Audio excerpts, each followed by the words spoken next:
Hi everyone, let's see what is blocking your manifestation.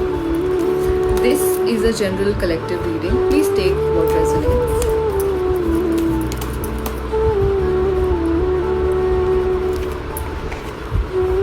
You have been doubting yourself, and somewhere you don't have the confidence that whatever you're asking the universe, if you really truly deserve it. And this is a major block in your subconscious mind, which is not letting the universe give you what you actually desire and what you deserve. You are juggling between a lot of thoughts in your own mind. You are not clear of what you want. So the signal that you're sending out to the universe is a confused signal, and the universe is not able to understand what you want. So try to clear your mind and remove this self-doubt.